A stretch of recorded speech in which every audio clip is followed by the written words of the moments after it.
Joaquim Maria Machado de Assis, mais conhecido como Machado de Assis, foi um jornalista, contista, cronista, romancista, poeta e teatrólogo que nasceu na cidade do Rio de Janeiro em 21 de junho de 1839, falecendo na mesma cidade em 29 de setembro de 1908. Ele ocupou por mais de 10 anos a presidência da Academia Brasileira de Letras, que passou a se chamar também de Casa de Machado de Assis anos depois. Machado de Assis é considerado o introdutor do realismo no Brasil, com a publicação de Memórias Póstumas de Brás Cubas, no ano de 1881. Ele foi criado no Morro do Livramento e, sem meios para cursos regulares, estudou como pôde, o que o ajudou a publicar, no ano de 1854, com 15 anos incompletos, o seu primeiro trabalho literário. Em 1856, ele entrou para a imprensa nacional como aprendiz de tipógrafo e lá conheceu Manuel Antônio de Almeida, que se tornou seu protetor. Em 1860, a convite de Quintino Bocaiúva, passou a pertencer à redação do Diário do Rio de Janeiro. Escrevia regularmente também para a revista O Espelho, onde estreou como crítico teatral a Semana Ilustrada e o Jornal das Famílias, no qual publicou contos. O primeiro livro publicado por Machado de Assis foi a tradução de Queda que as Mulheres Têm para os Tolos, em 1861. Seu primeiro livro de poesias, Crisálidas, saiu em 1864 e no ano de 1867 foi nomeado ajudante do diretor de publicação do Diário Oficial. As obras de Machado de Assis abrangem praticamente todos os gêneros literários. Vou falar um pouco do movimento literário. Machado de Assis, conhecido como o Bruxo do Cosme Velho, ele é o maior nome da literatura brasileira e que se destacou no final do século XIX no realismo. Mas, afinal de contas, o que é o realismo? O realismo é um movimento que, afastando-se da idealização característica do romantismo, aborda temas até então considerados tabu, como o incesto, a infidelidade, o questionamento religioso e o adultério, que é o que Machado de Assis aborda no livro dele, o adultério por parte da mulher. As suas principais qualidades são uma fina ironia para as críticas da sociedade, profundo pessimismo, metalinguagem, que é quando ele conversa com o leitor sobre o próprio livro. Ele faz vários comentários sobre a própria obra, falando sobre os capítulos dentro do próprio livro. Ele era um analista da psicologia dos seus personagens. Então, a personalidade do indivíduo é desmascarada dentro da obra do Machado de Assis. É crítica social, verossimilhança, pessimismo, ironia, metalinguagem são coisas encontráveis nessa obra que é a maior obra de Machado de Assis. Uma obra narrada em primeira pessoa, pelo personagem Bentinho, que é um menino rico que perdeu seu pai e desde que nasceu é destinado a ser padre por conta da promessa da sua mãe. Mas não é o que Bentinho quer, pois ele é apaixonado por Capitu, sua colega de infância. Mas não dá certo os planos deles e ele acaba indo para o seminário, onde conhece Escobar, que vira um grande amigo seu.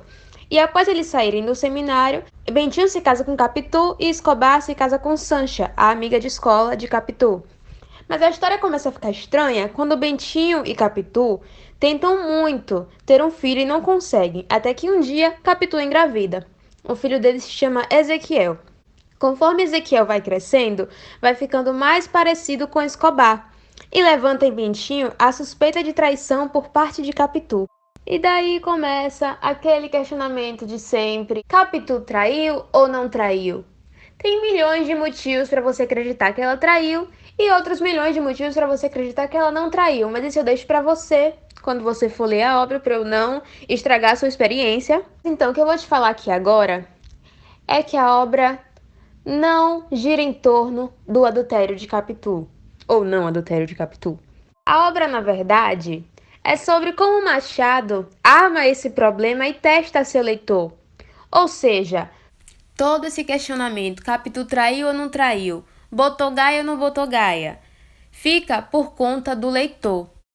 Porque o Bentinho, já vou adiantar para você que no final ele vira advogado, e ele também fala no livro que ele tem uma imaginação muito fértil, ele sempre fala isso aí em outras palavras no livro.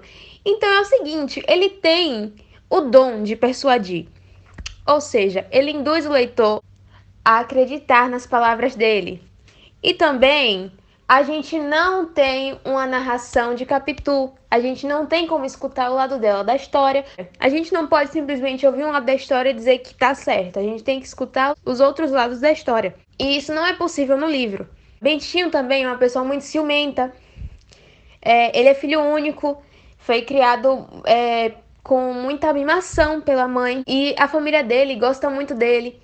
Não só a família, como o padre Cabral, o velho Pádua, que é o pai de Capitu, Dona Fortunata, a mãe de Capitu.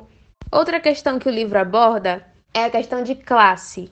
Bentinho é um homem rico, sempre foi rico, enquanto Capitu é de uma família mais pobre. O homem rico se apaixona pela menina mais pobre e o amor deles dá no que dá.